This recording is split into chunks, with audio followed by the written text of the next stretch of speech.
Amazing. Nice shot.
Amazing.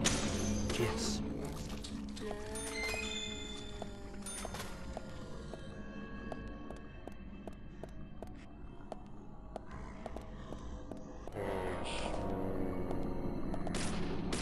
Great. Great.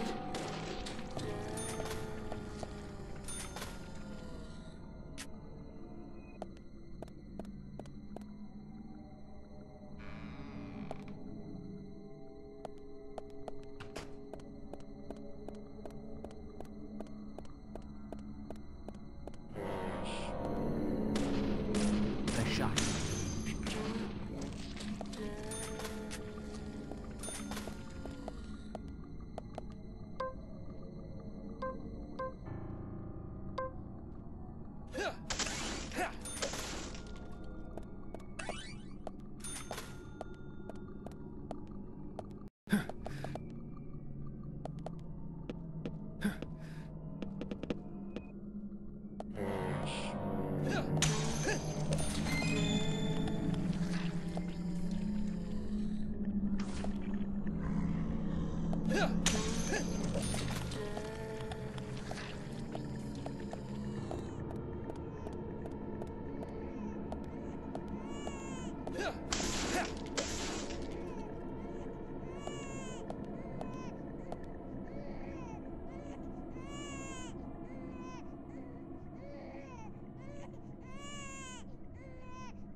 Nice shot. Bullseye. Nice shot.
Yes. Nice shot.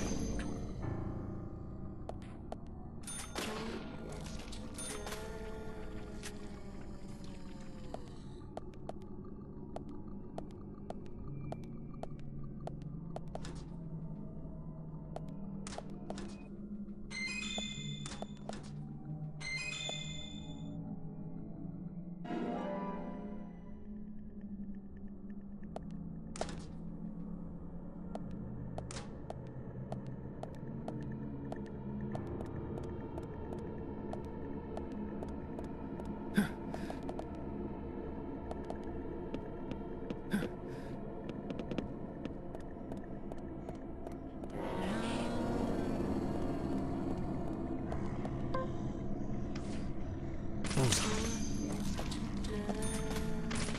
Nice shot. Yes.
Huh?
Bullseye. Great.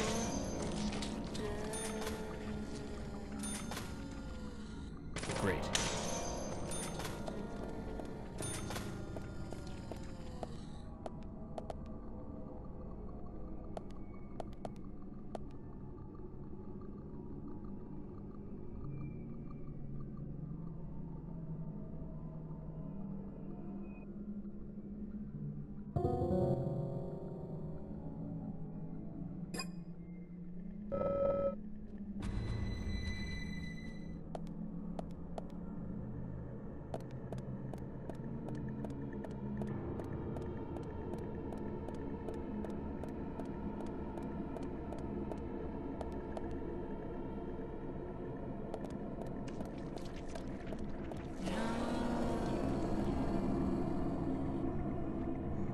Great. Nice shot.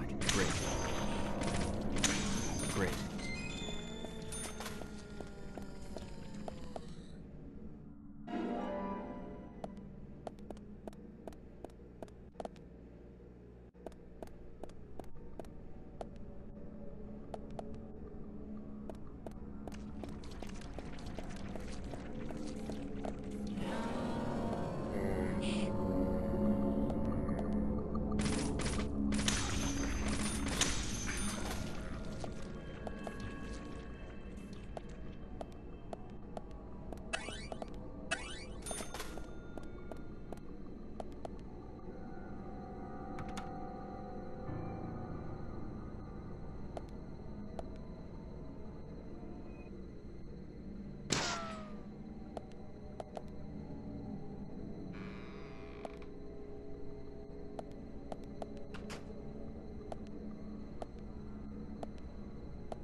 Huh?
Huh?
Great. Yes.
you?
Where are you hiding?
Where are you?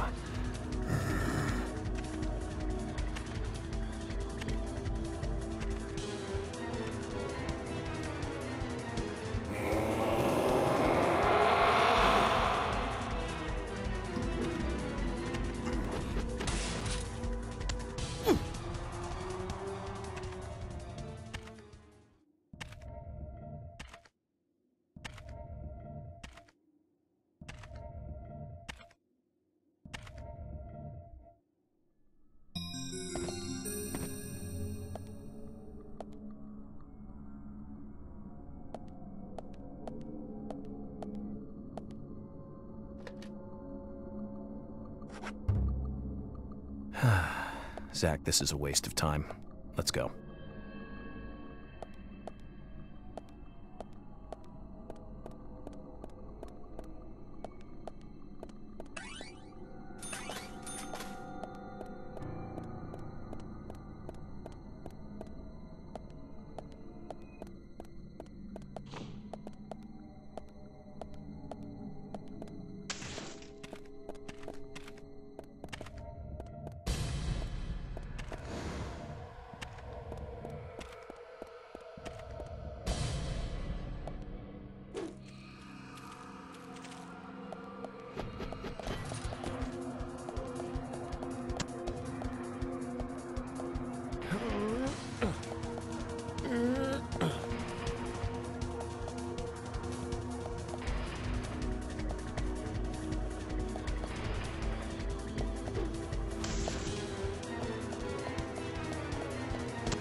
That's all the information we need, Zach.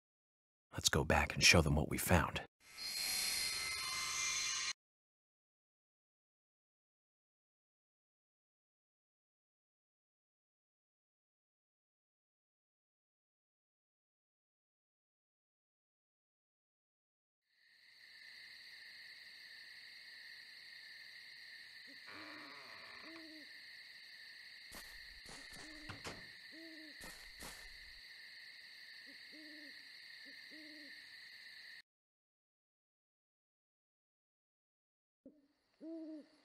Have you seen any of these things before? No, not that I know of. But that raincoat is a little odd. Odd? In a town where it rains so much? Well, the people here rarely go out in the rain. I moved here during high school, and I never really understood why. Can you shed some light on this, George? Oh, well, there's an old story, folklore. It's a fairy tale, to me. Something about a killer in a raincoat who appears on rainy nights. A vicious killer in a bright red raincoat. Yeah, that was it. Just a foolish piece of superstition. A rubbish story someone made up. Not many people still believe it, but I guess it's a traditional place. Most of the shops still close up when it rains. School's out too. And since there's no reason to go out, not many people ever wear raincoats. And now the raincoat killer has leapt out from his picture book. Oh, by the way, would you two kindly show me your backs? Our backs? Is this related to the case? The person with the upside-down peace mark in that photo we found. He's our killer. And what makes you so sure about that? Zach and I saw him kill Anna in the lumber mill. He killed her. Right in there. Oh, one thing. Please don't ask me about Zach. That's a private matter. Anyway, by showing me your backs, we can clear up most of my concerns about you. Isn't that for the best? You do want to remove yourselves from the suspect list. It will make things a lot easier. This is insane. Your methods are rude, insulting, and out of the question. And Emily is a female officer. Forcing her to show you her back is harassment. I don't care if you are FBI or not. You are out of line.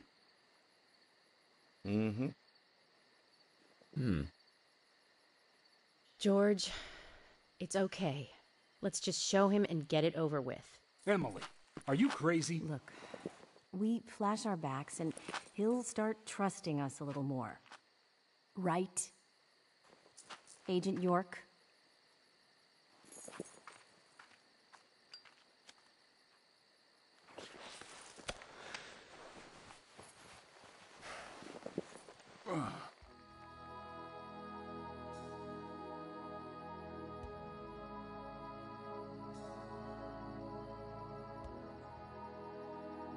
Are you satisfied now? Yes, my apologies. Now you, George. Yeah, okay. I can't refuse it now, can I? But don't expect to get your way all the time, Agent Morgan.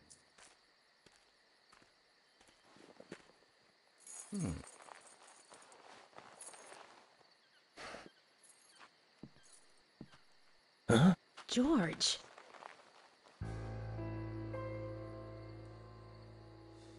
What are these scars? Just like your Mr. Zach. Something private. I don't have to tell you about it. Of course.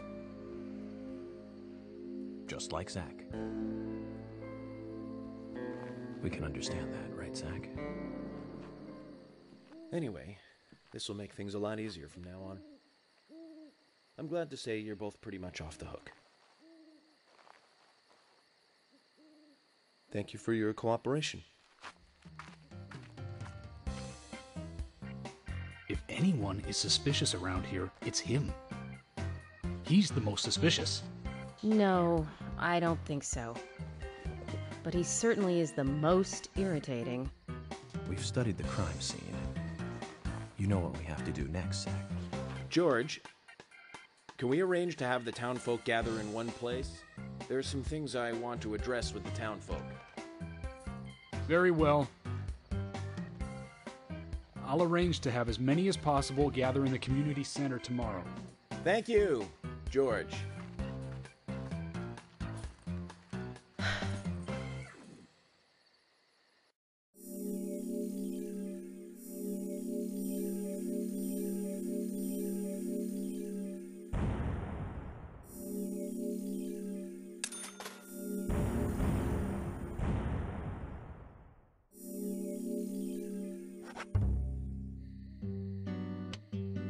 Welcome back, everyone. Thomas. Agent Morgan, it's past 2100. Let's meet up again at the community center tomorrow. I haven't been sleeping much since this all started, to be honest. I'm exhausted. I was just about to suggest the same thing. I'll make arrangements for people to gather between 1500 and 1700. I'll try and get as many people as I can to come, so don't be late, okay? Don't be late. I'll be there. The community center's on the south side. I've marked it on your map. Thanks, Thomas. Well then, see you tomorrow.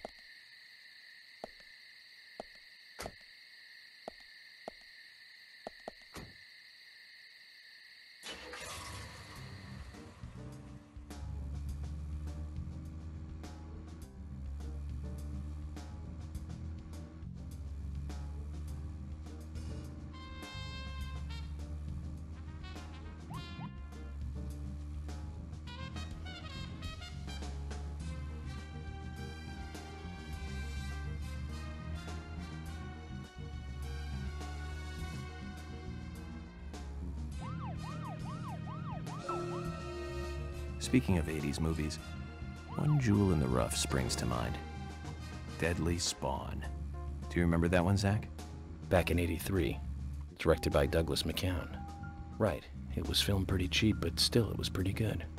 The monster design with the mouth crammed full of teeth, I loved it. So many delicious B-movie cliches. Did you know that they made a sequel?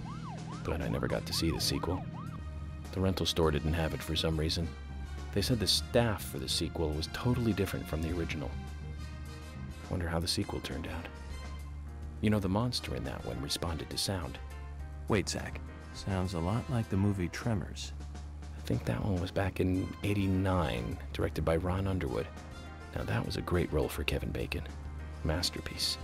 Zach, that one had sequels like crazy. I remember there was a fourth one. I've only seen the first one, though.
Tremors. I think Fred Ward was in it.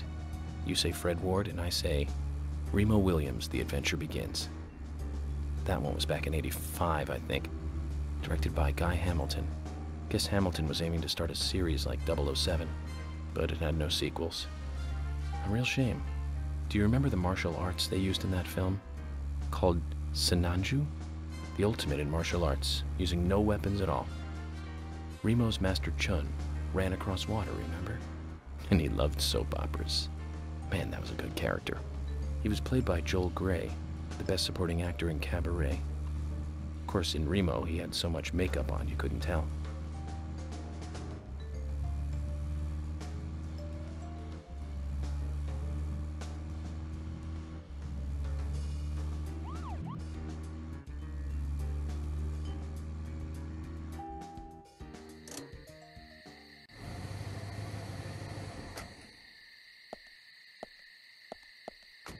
Zach, is there something here that you want to check out? We need to be at the community center by 1500 today.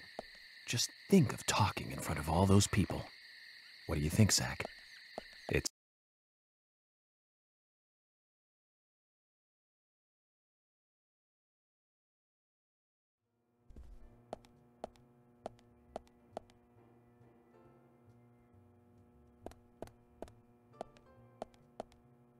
Oh, hi.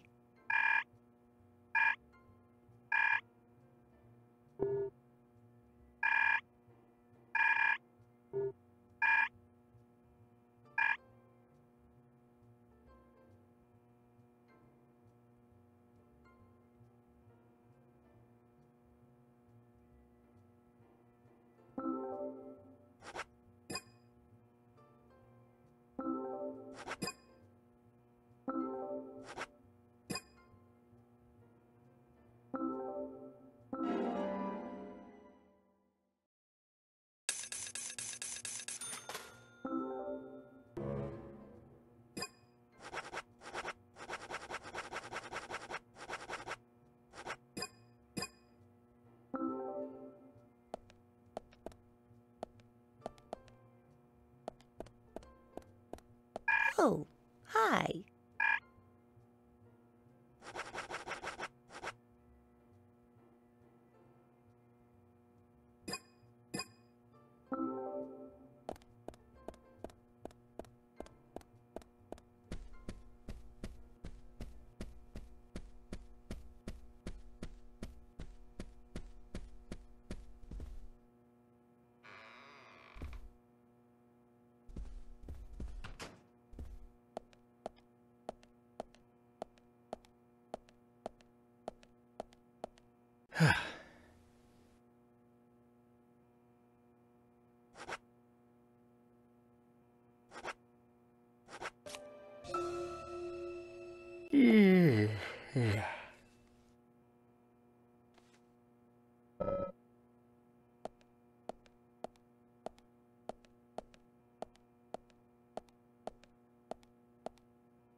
Now, Joel Gray's daughter is, of course...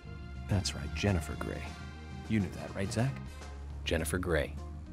She's in one of my most favorite movies, Ferris Bueller's Day Off, 1986, directed by John Hughes. That one was so 80s. Zach, you're not the most cheerful guy I know, but you really do like those cheerful movies. We used to love those teenage movies back then, didn't we? Breakfast Club and Pretty in Pink, St. Elmo's Fire, and Fast Times at Ridgemont High. That last one was in 1982, directed by Amy Heckerling. Now that was an impressive film. You've got Sean Penn in the lead, with Jennifer Jason Leigh and Phoebe Cates, not to mention Nicolas Cage and Forrest Whitaker were in it too. And the original book and the script were written by Cameron Crowe. How could that not be a great film? Do you remember, Zach? When that movie ended, the last words, "the end," was from an arcade game. That's right, it was from Missile Command. That stuck in my head for a while. The memories. I feel like I have a lot of movies to catch up on. Let's just hope we can get to the end of this case soon. Then maybe we can catch up on a few. Give some thought about what movie you want to see next, Zach.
Hello?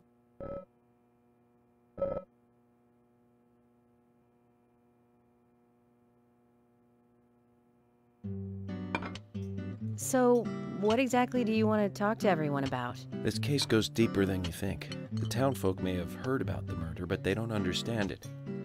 It's a very dangerous situation, and I need to warn them properly. I hope most of them are decent enough to come. No problem there. Emily has made all the arrangements. I've told everyone to gather around between 1500 and 1700. Great. Reminds me of a film I saw recently. A town is under attack by aliens, and so the mayor calls all citizens to the town hall to warn them. However, seeing this, the aliens attack the hall and wipe them all out together. Is that relevant? Agent York? The way they kill is fantastic. They used a combination of balloons and meat sauce for exploding heads. Those aliens start firing their death rays and heads start popping, like splat. Really quite something. Agent York, some of us are trying to eat here. I know, Emily, I'm one of them. Well, anyway, your cooking is the best, Thomas. Thank you. Nope, no problem.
Okay, Zach.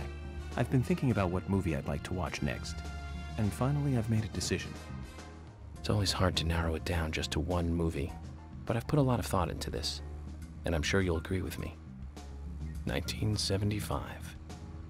Directed by Steven Spielberg himself. The grandfather of panic movies. Set in a small town in Massachusetts. That movie made me stay away from the beach for years. I was always afraid that a hand might come floating up. You know what I'm talking about, right? Yep. It's Jaws. The underwater camera work accompanied by that John Williams music. I'd never been that scared by a movie before. But the best thing about it is that it isn't just another panic movie. The mayor who won't close the beach even when there are so many victims. And Chief Brody putting the citizens' lives above all else. The film gave a lot of time to the dispute and friction between them. It certainly had a lot of messages for a 2-hour film. And that's probably another reason why it was such a record-breaking hit. One of my regrets in life is that I didn't see it at the movie theater.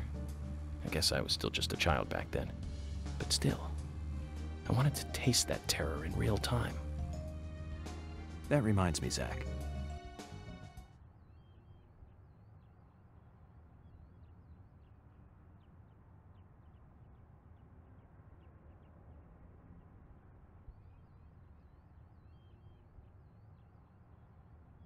You from out of town? I ain't seen you here before.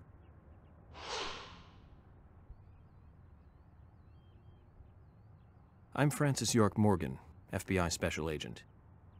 I'm investigating the death of Anna Graham. Do you have any info on Anna or any suspicious individuals? I ain't got nothing to tell the cops. What about the FBI? Shut up. At least give me your name. I'm Jack. They call me Raging Bull. That's a manly nickname. Shut it. If you're a customer, act like one and shut the mouth. Huh?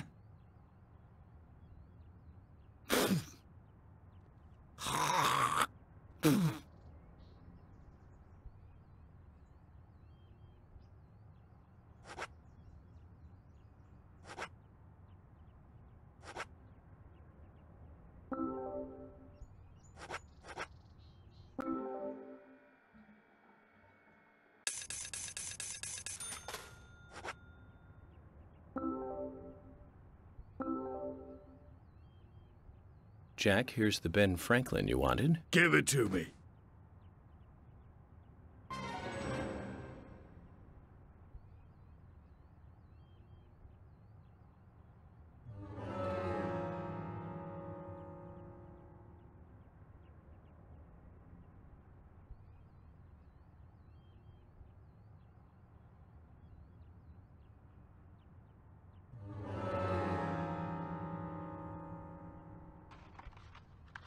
Hey there, Benjamin. I wanted to talk to you. Have you heard this yet? I'll tell you another one when I see you again.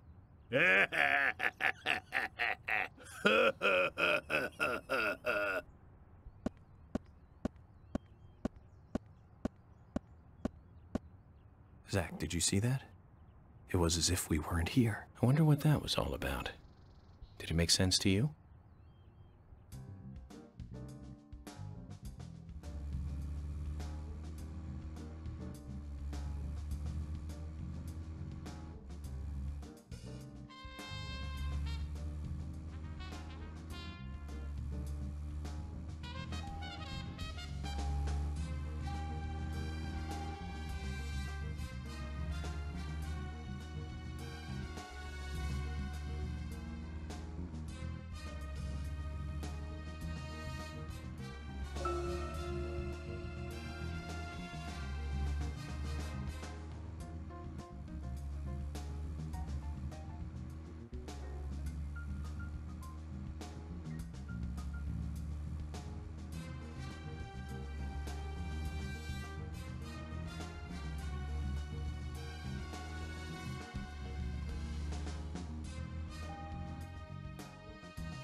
Zach, picking up from where we left off. Okay, Zach, I've been thinking about what movie I'd like to watch next.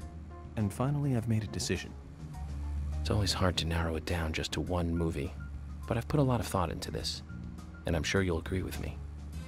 1975. Directed by Steven Spielberg himself. The grandfather of panic movies. Set in a small town in Massachusetts. That movie made me stay away from the beach for years. I was always afraid that a hand might come floating up. You know what I'm talking about, right? Yeah? It's Jaws. The underwater camera work accompanied by that John Williams music. I'd never been that scared by a movie before. But the best thing about it is that it isn't just another panic movie. The mayor who won't close the beach even when there are so many victims. And Chief Brody putting the citizens' lives above all else. The film gave a lot of time to the dispute and friction between them. It certainly had a lot of messages for a 2-hour film. That's probably another reason why it was such a record-breaking hit. One of my regrets in life is that I didn't see it at the movie theater. I guess I was still just a child back then. But still, I wanted to taste that terror in real time. That reminds me, Zach. Did you know this one? Jaws also appears in another movie that was produced by Spielberg, the second Back to the Future. It was directed by Robert Zemeckis, who later made Forrest Gump. That's also a masterpiece, of course, but we'll discuss that another time. So, the scene where Jaws appears is right after Marty McFly goes 30 years into the future. He passes by a movie theater and is attacked by a holographic shark. Marty is shocked, of course, but looking closer, he sees the words, Jaws Part 19. The director is credited as Steven Spielberg Jr. In reality, there were actually only 4 Jaws movies. It was still a great joke. 30 years from 1985 would be 2015. We'll be there pretty soon. I wonder what life would be like by then, Zach.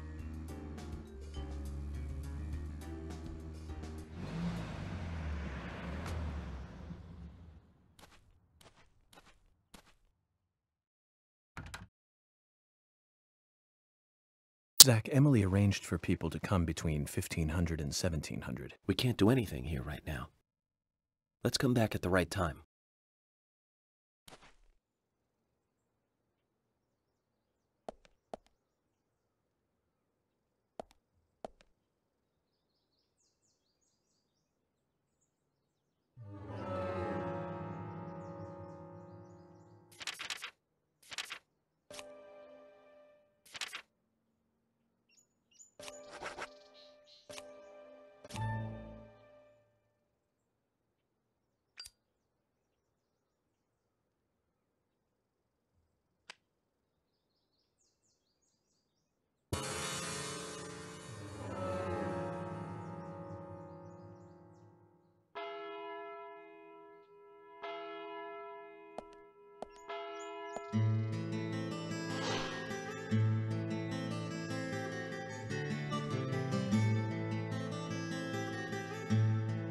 Greenvale Community Center. Now that's an impressive building. Clock Tower is impressive too.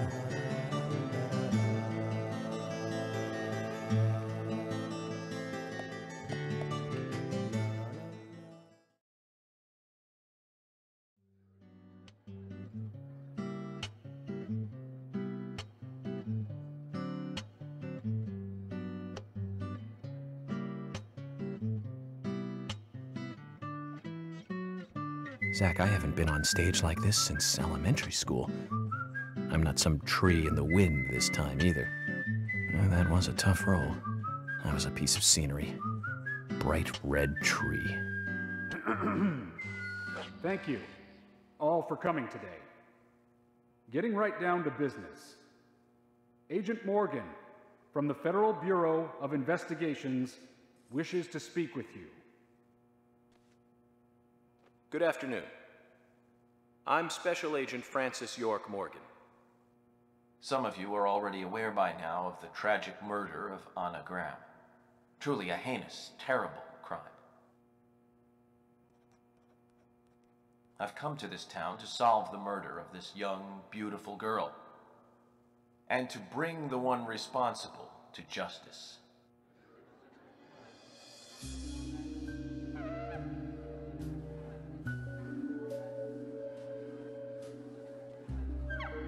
Unfortunately, incidents like these have a tendency to happen again.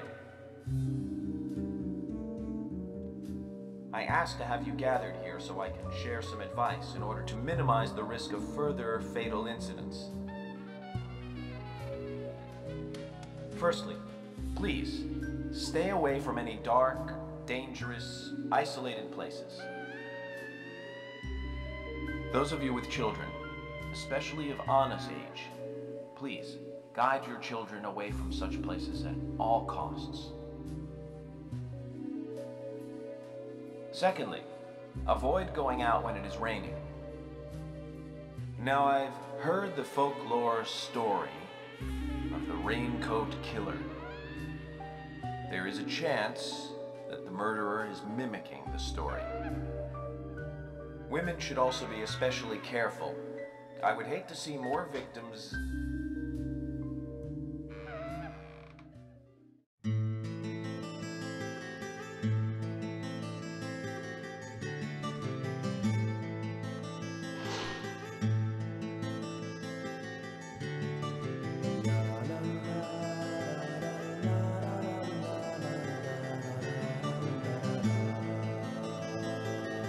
Who's the fashionably late one? That's Carol, Thomas's sister. She owns a bar. Thomas's sister.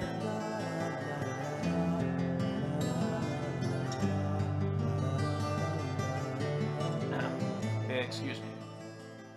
So, as I have said, avoid going outside when it is raining. Young women should be especially careful. Report anything or anyone suspicious immediately. The murderer will be caught and brought to justice. But you must all remain on guard until we do so. That's all I have to say. Thank you.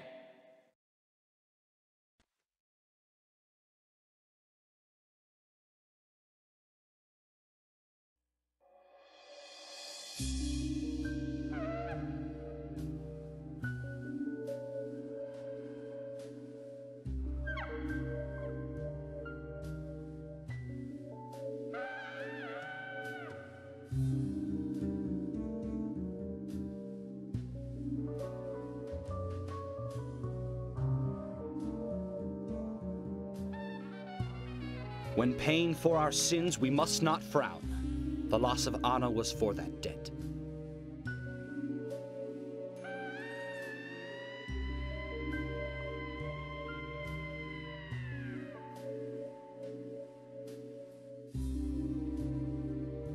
When purple fog covers our town, we'll all wander in hell, I fret. So says Mr. Stewart.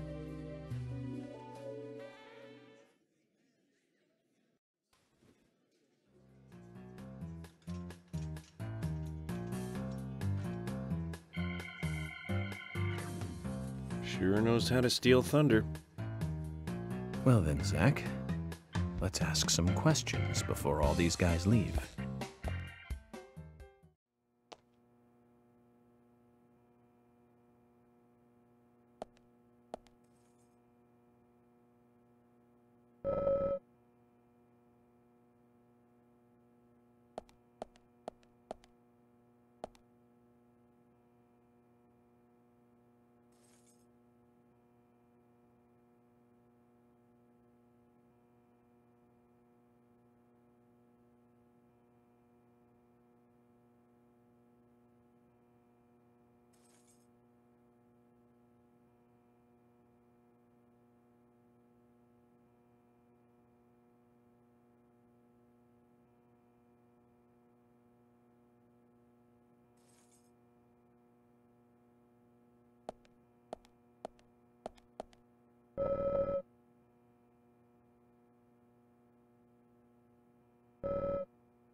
Quite a performance. Mysterious and very poetic. But I don't think many of your audience appreciated it.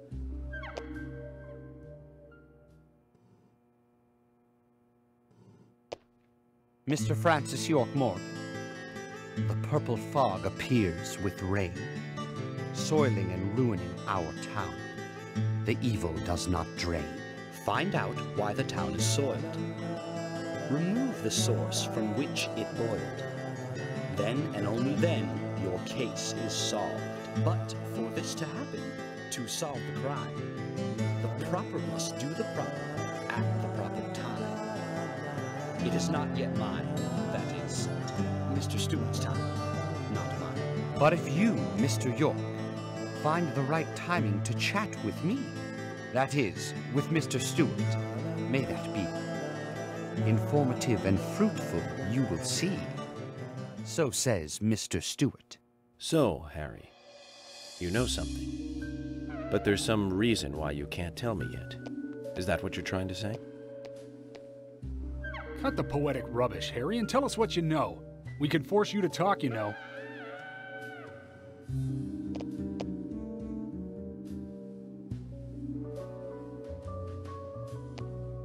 Mr. Francis York Morgan, pay close attention to the signs, the omens, and the premonitions. Small they may be, they still are finds, and helpful to your investigations. So says Mr. Stewart. Thanks for the warning, Harry. But don't worry. Me and Zach, we know what we're doing.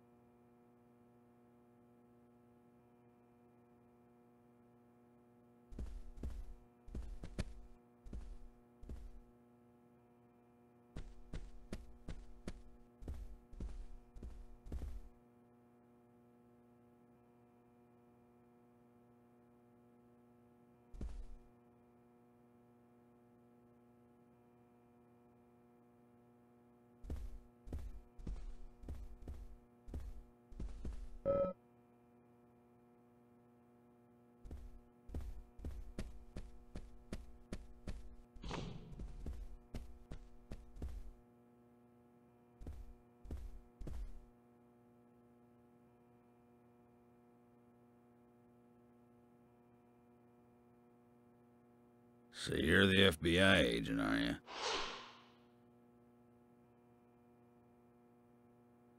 I'm FBI Special Agent Francis York Morgan. I'm the general. I fought for my country in the Vietnam War. A real-life war hero. So why are you living here? Soldier, this is my hometown. After a man returns from war, there's no place to go other than his hometown. Your little speech, you mentioned the raincoat killer. Was that a problem? You imbecile. The raincoat killer's no myth, not mere folklore, not a fairy tale. It's based on actual events that happened in this town. It is. I'm interested. Can you tell me more about this? You kids today don't even know how to ask for something right. Soldier, if you want to hear more, you come to my office. He literally exudes raw power, Zach. Despite the credibility issues, we should give him a visit. One thing, though. Calls himself a general, but isn't that a sergeant's uniform?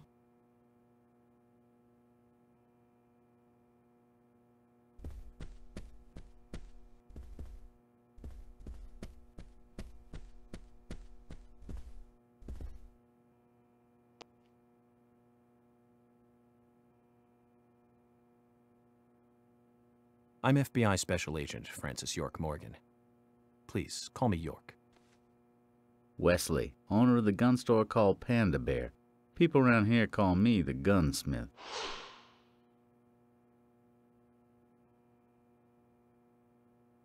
Was there something you want to ask me?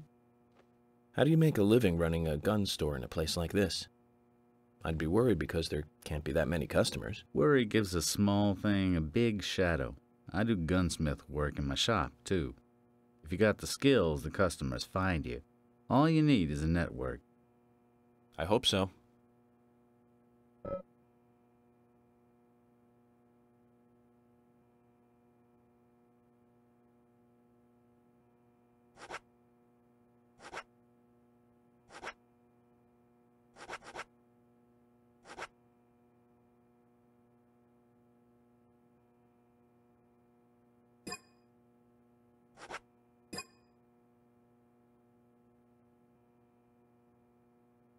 You've got quite a selection here. No wonder people come from all around. Even today, a customer paid me to go to Seattle for some help. I just got back. I see. Well, I'll be sure to visit your store sometime. I'd like for you to take a look at my gun. Understood. Look forward to it. The shop will be open again tomorrow. It's usually open from 2000 to 0600. See you then.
Anna was an airhead. What do you mean? Are you saying she was killed because she was an airhead? Or are you saying that she was an airhead for being killed? I'm sure she's still an airhead even in heaven. She changed her hair every day. If she lost a pound, she'd be ecstatic. Gain one, and she'd almost be in tears. She broke many, many plates every day at the diner, and she'd always have a smile on her face. Always having fun. Everyone looked at her and knew she was a cute, adorable, loving airhead. But they would be smiling right along with her. I wouldn't be surprised if the angels smiled with her too.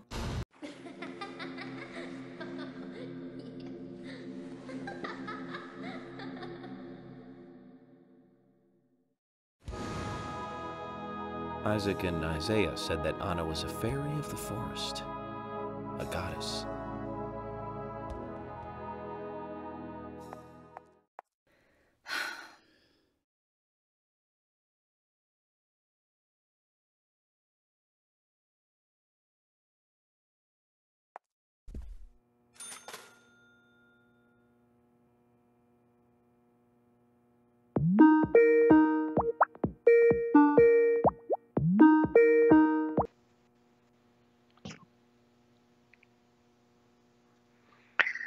Did you see her walking right off towards the agent on her? Oh my... No. Not again. I can hear myself. But this time I can't hear you. Just me.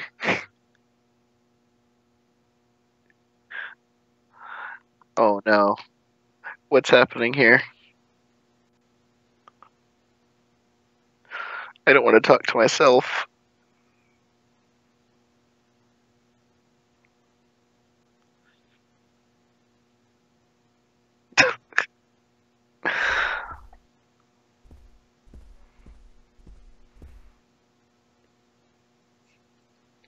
What's the issue?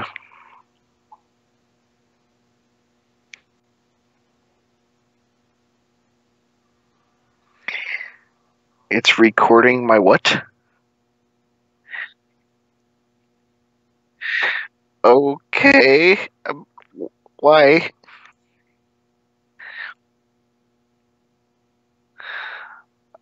I don't like talking to myself in this manner.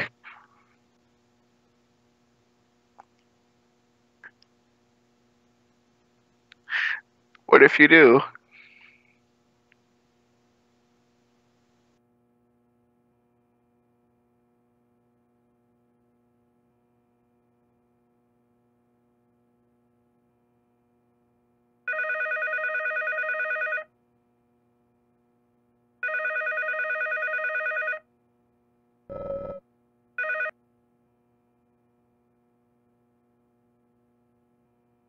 Okay. Can you hear me? Okay, well I'm not as loud anymore, but I guess I can still hear myself. No, I definitely can.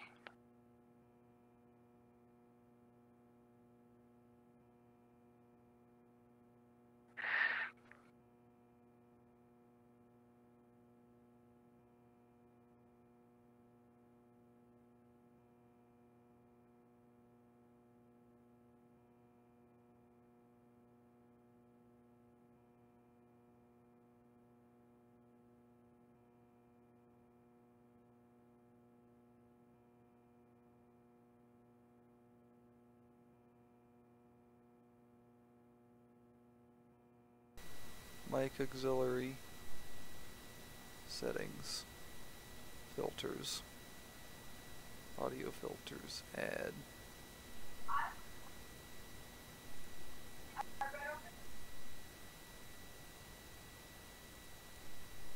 Remove.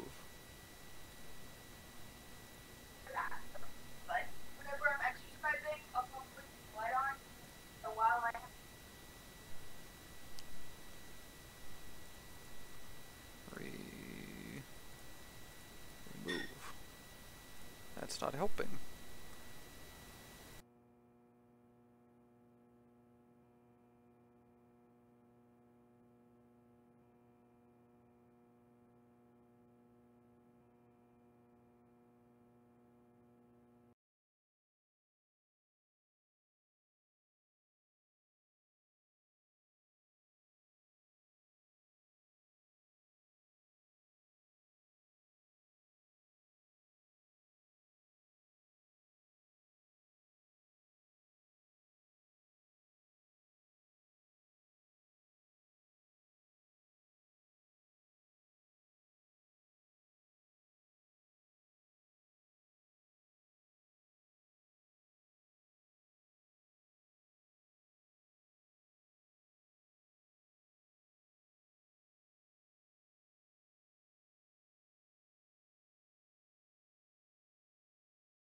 scar. But the way I introduce myself, Zach and I consider it a kind of ritual of sorts. Everyone has their own rituals. It's like always leaving the house left foot first. It's one of those things. You certainly are a funny one. So, have you noticed anything strange or out of place recently? Well, Becky's been taking a couple of days off from work, but aside from that, I heard she was in shock after the murder. But... You think there's something else? Well, I took the boys along to see her today. She's always so kind to them, and they love seeing her too. But she took in the boys and told me to wait outside. Something about a special secret between just the three of them. I just couldn't understand it. Now that's interesting. Thank you, Lily. Perhaps we should give Becky a visit tomorrow, Zach.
I'm U.S. Special Agent Francis York Morgan.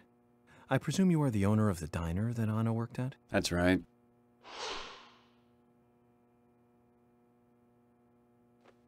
I'd like to ask you a few questions about...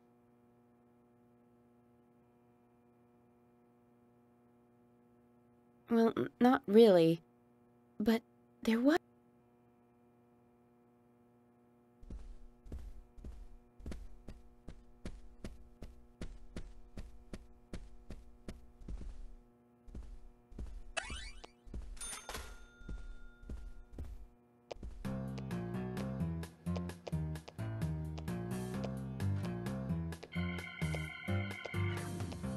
Oh my pot is getting cold.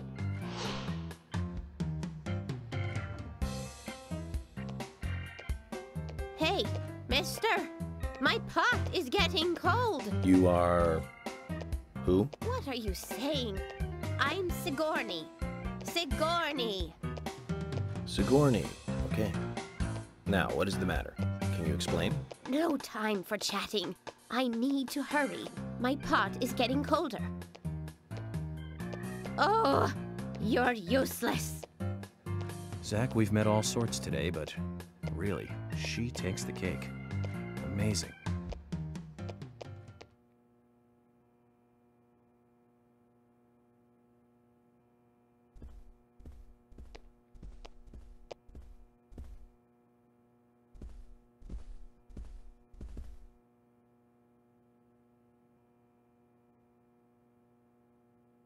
Hey, good looking.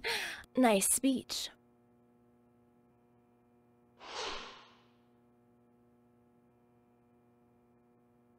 And you are?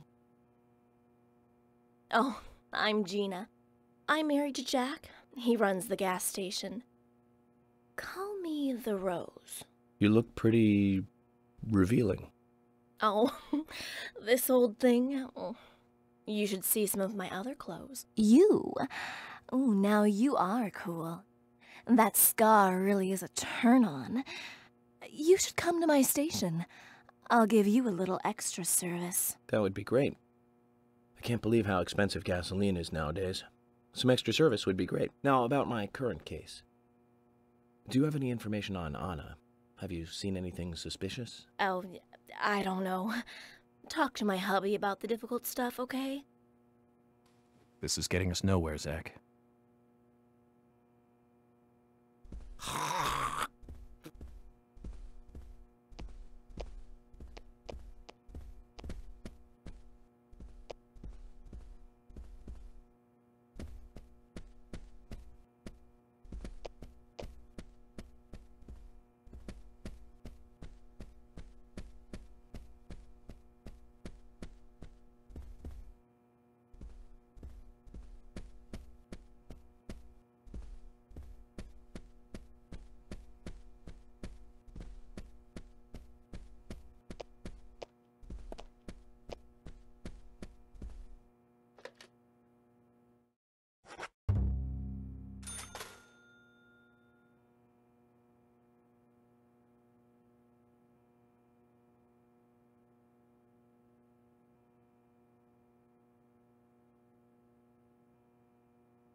I'm FBI Special Agent Francis York Morgan. So Anna was killed. But why does that bring the FBI here?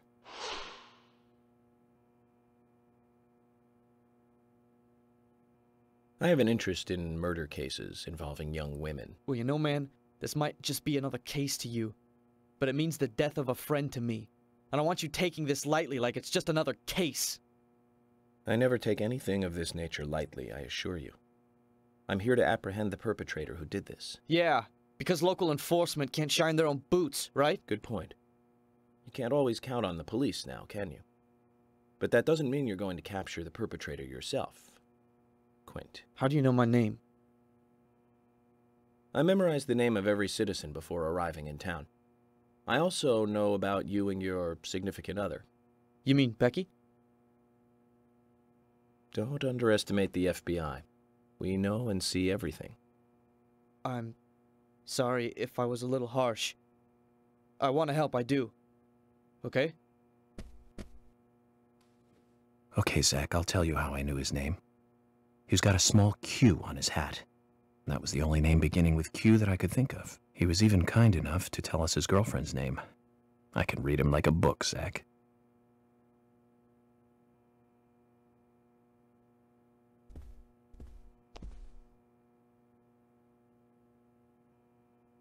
You're York, right? I'm Richard Dunn, the owner of the Darts Bar, Swery 65.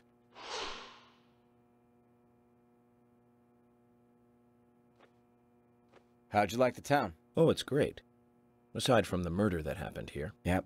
I mean, murder just doesn't fit with a small town like ours. Well, Richard, I'll have to correct you on that. Crimes don't care about size. Big town, small town, just isn't a factor. I guess you're right. So, how did you know Anna? I've known her since she was a child. She was the same age as my son. You know, she always stood out, being pretty and all, just like her mother, Sally. What do you know about Sally? Well, I went all through school with her right here in town.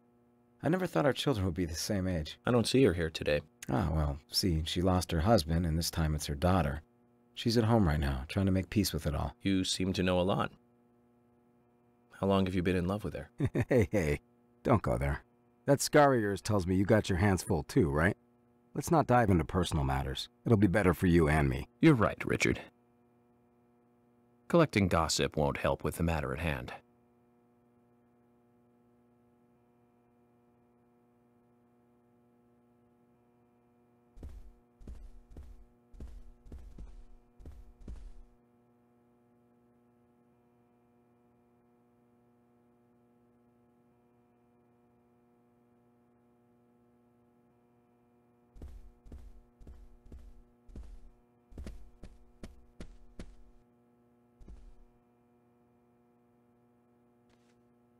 Good evening, Agent.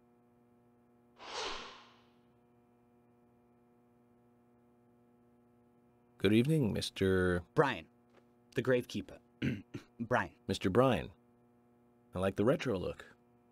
Auditioning for Little Grave on the Prairie? Anna. Oh, she was so beautiful. Too soon. Too soon to go to the grave. So sad. So sad. I totally agree.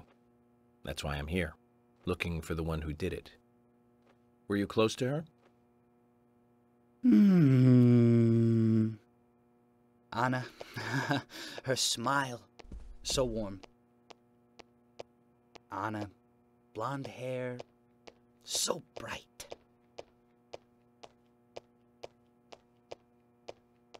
There's a graveyard somewhere in town, Zach.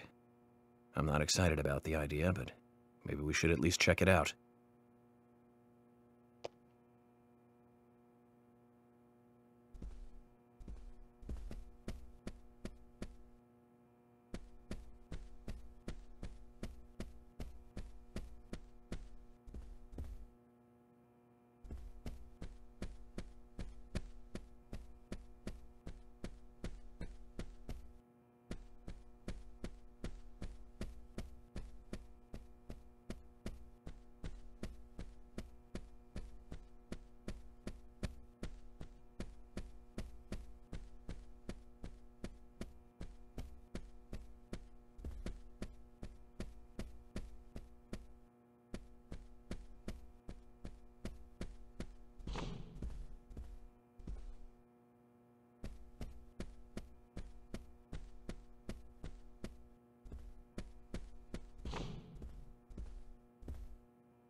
I've nothing to say to you. I haven't asked you anything yet, Jack. Shut it! I might open up if you introduce me to, I don't know, a Ben Franklin or two. Oh, what a creature. Guess there's always someone like him in every town.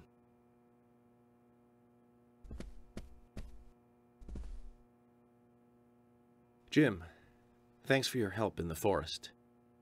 How are Isaac and Isaiah? They're fine. They really seem to love their grandpa. Well, I guess they do, son. I want to keep them away from the filth of the material world as much as I can. Their mother agrees, which is why she lets me take care of them so often. And that's why I want you to solve this case quickly and go home. Those rumors about that scar of yours do more damage than good around here. I guess I reek of the material world, don't I? I have to, in order to do my job. But I understand what you mean. I'd think the same if I was born in a place like this, Zach.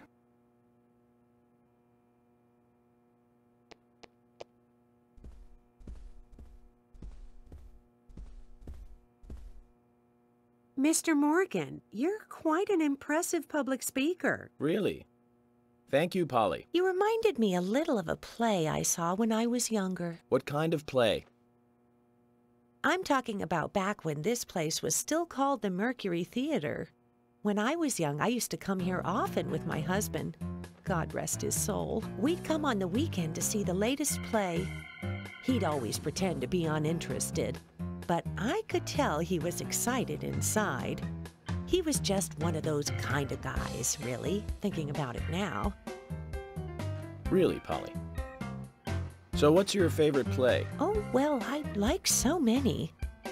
There was one in particular, but I can't recall the name anymore. Oh, it was a very famous one, too. Something by Shakespeare? Oh,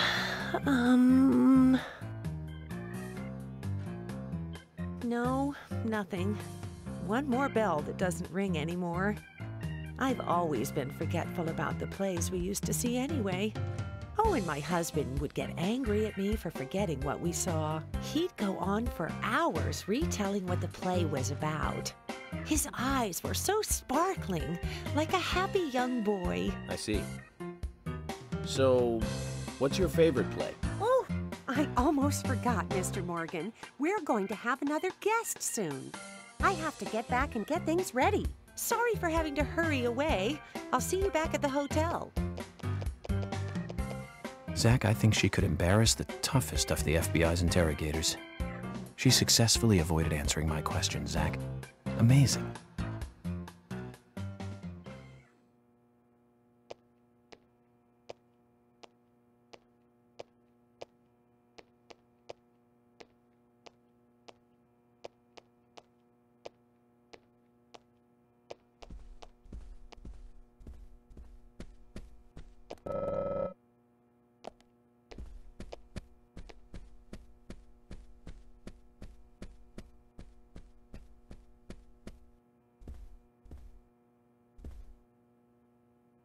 Agent York, you make any progress?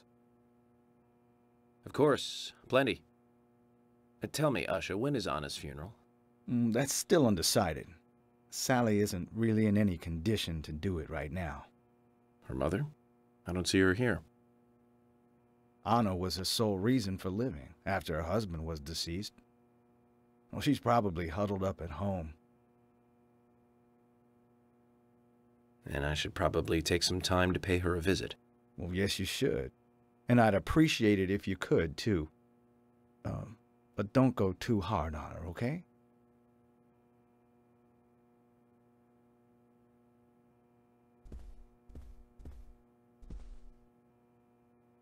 Are you getting closer to catching the murderer? Hello again, Fiona. Good to see you here. Well, Dr. Johnson told me to be here. He said it would be important. Well, that was good advice. He may be young, but he seems like a wise man. Oh, and he's a very hard-working person, too. Everyone thinks he's some kind of weirdo, but I don't think so at all. People don't understand why he's in the autopsy room all day, but I do. He's doing research to make the world a better place in the future. You know, he already made a fortune in LA with his career. I did not know that. You didn't? Oh, the doctor is a very rich man. He has a really big house over by the lake. Amazing, Zach. You must be loaded. Rich and young. A perfect combination. But you don't get that feeling from him at all, do you? He doesn't show it. That's one of the things I like best about him. Well, I could have been fooled if it weren't for you. Thanks for the valuable information, Fiona.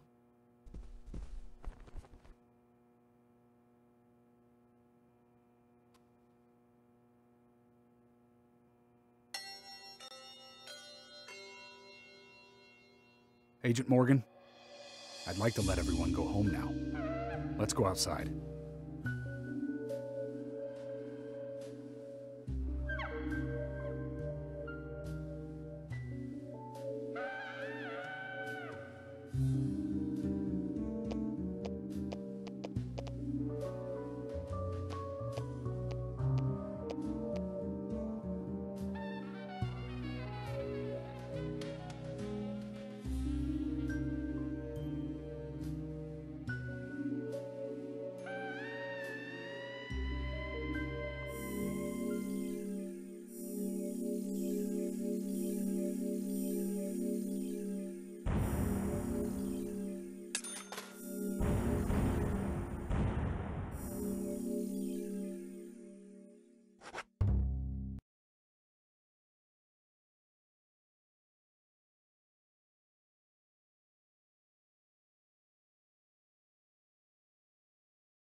Well then, Agent York, do you have any plans for this evening? I was going to head back to the hotel and go over my notes.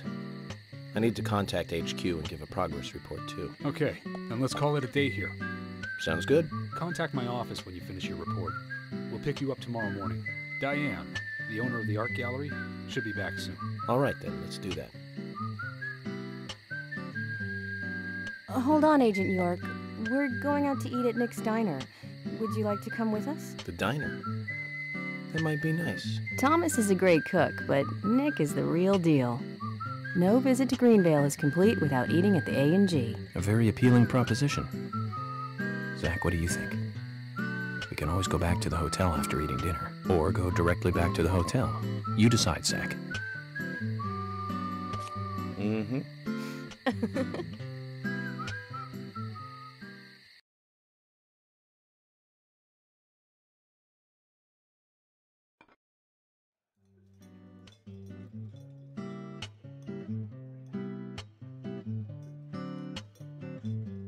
I've been sheriff here for a long time now, and this is the worst murder I've ever seen. Our town is a little odd in some ways, but it's usually a peaceful place. We had our fair share of cases, but just the regular stuff. A high school kid shoplifting from the milk barn, maybe? Or some hot-headed kids fighting, fueled on liquor? Nothing more than that. Agent York, what kind of cases have you dealt with in the past? Not much different from those you've just mentioned. The case I was on until last month, well, the guy killed 7 girls in a 3-month period. He sawed their heads off from the neck and took them back to his house. He cleaned the skulls up and used them as utensils in his daily life, to eat from or as a urine cup. He hated women. That was his way of dealing with it. He'd fill skulls with ice, cola, and rum, then he'd down it in one gulp. For him, that was a holy ritual. The question of his mental state was the pivotal point in the court case. Oh, man. For me, he was insane. 100%. Drinking from the skulls, well, that is one thing, but those he had used to relieve himself, he would then just use them to drink from, too.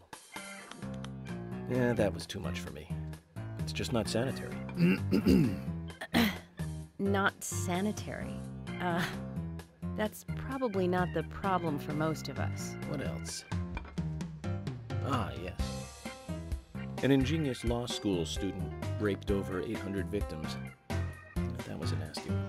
Thank you, Agent York. Now, let's talk about something else. You don't want to hear anymore? That's a shame, isn't it, Zach? I was just about to get to the good part, too. Sounds like you live in a totally different world. I mean, you're like an elite agent who just jumped out from a movie or something. In your eyes, we must look like we're just playing cops and robbers. I give up. I can't compete with you. Don't say that, Emily. The cases you have solved are all full-fledged crimes. A crime is a crime. Size doesn't matter. There is no big and small. Crimes always have a criminal and a victim. No victim will ever welcome a crime, no matter what its size. So, fundamentally, there is no difference in size. Well said, Agent Morgan. We work day and night to preserve peace and order in this town. You understand that, right? Of course, but still, I don't view shoplifting and Anna's murder as the same level of crime. Me neither. I never even dreamt that such a thing could ever even happen in this town. I keep on expecting to see Anna here in this diner, waiting on tables.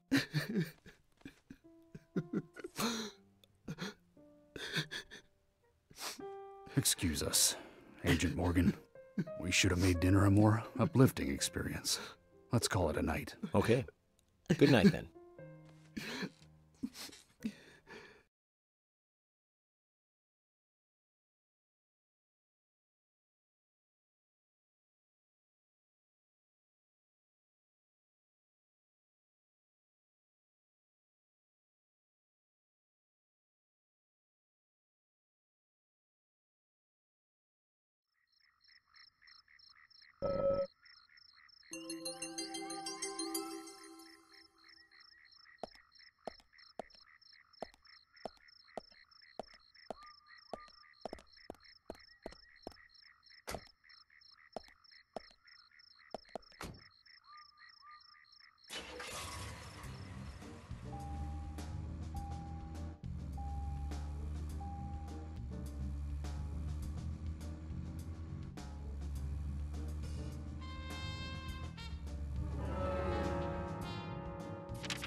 Zach, if you notice anything, just stop me.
So, where shall we go next?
Okay then, Zach. Let's go back over our progress. First, the victim, Anna's death. She was found hanging from a tree in the forest. She was cut open with a knife from her chest down to her stomach. That was the direct cause of death. The strangulation marks and skull fracture were caused after death. Her tongue was also bit off, and I found something inside her mouth. Do you remember what that was, Zach?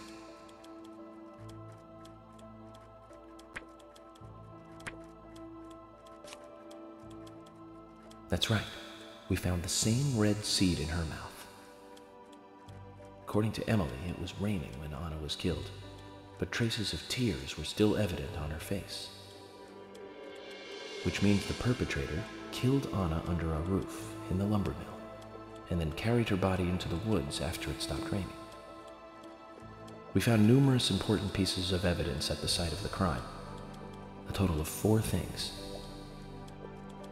Knee prints in the grass, a wood chip with metal dust, a photo of a man with a tattoo on his back, and one other thing. Do you remember what that was, Zach?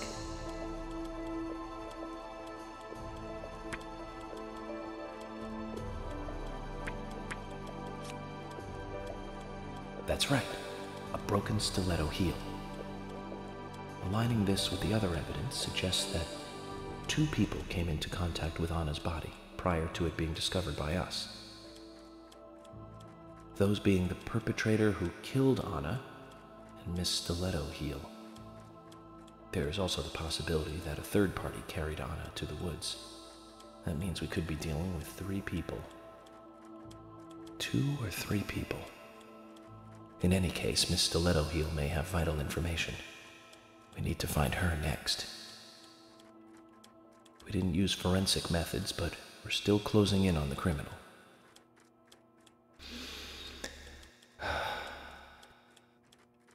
Have I forgotten anything? Ah, of course. The marks on her hand tell us that Anna was gripping something when she died. Do you remember that, Zach? What do you think she was holding on to?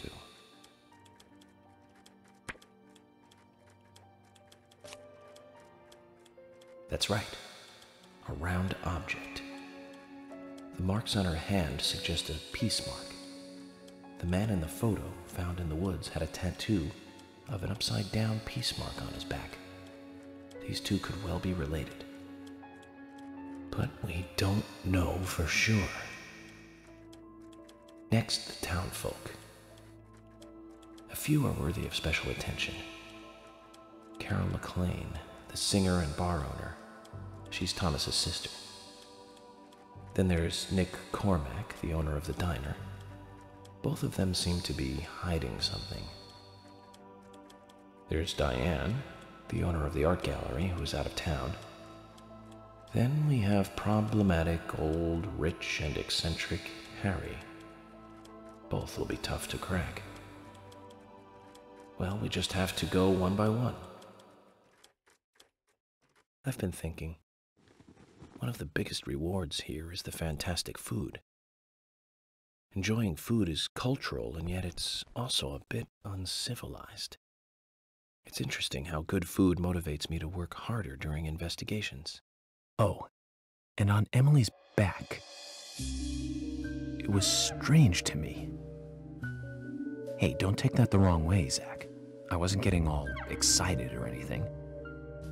But it did make me feel strange, nostalgic, and sad almost.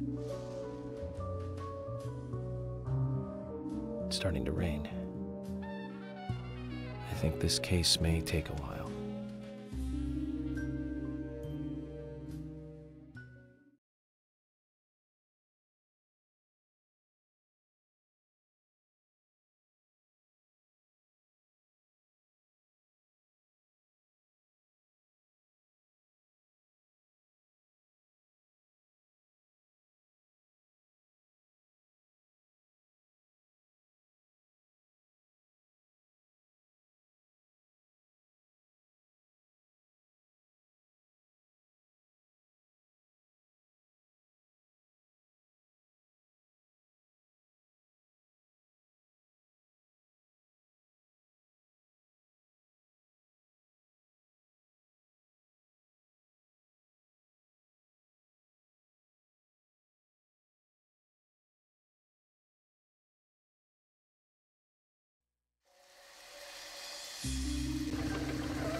Are you thirsty?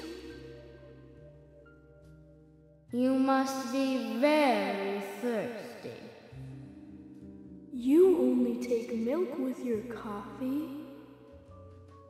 Coffee with milk, that's all.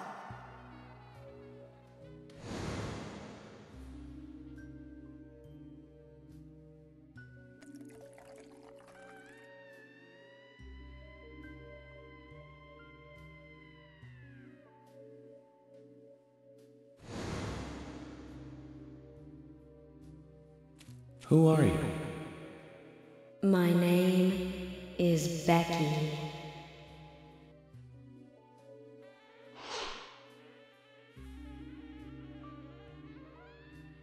What are you doing here? My name is Becky. Anna's friend? My name is Becky. After your throat is quenched, You must do what you must do. Take a sip of coffee and go.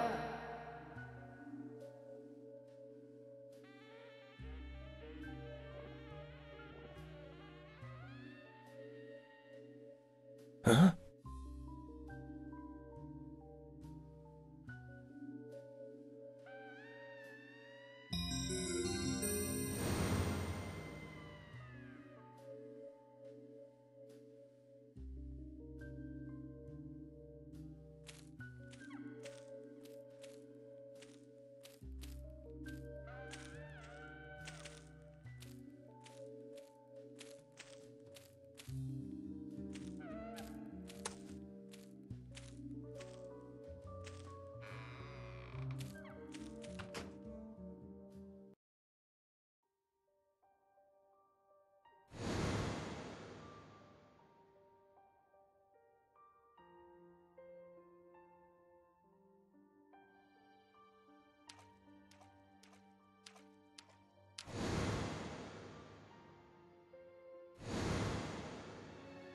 That's me.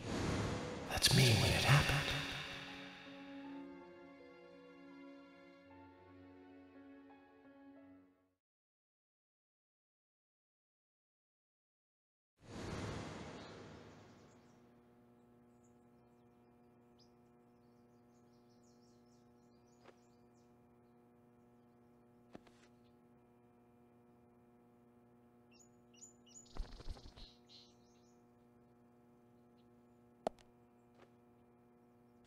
Zach, this case looks like it's directly related to us. I do not know how yet, but I do know I need some coffee. George said he'd have someone pick us up in the parking lot. Let's get some breakfast with Polly first.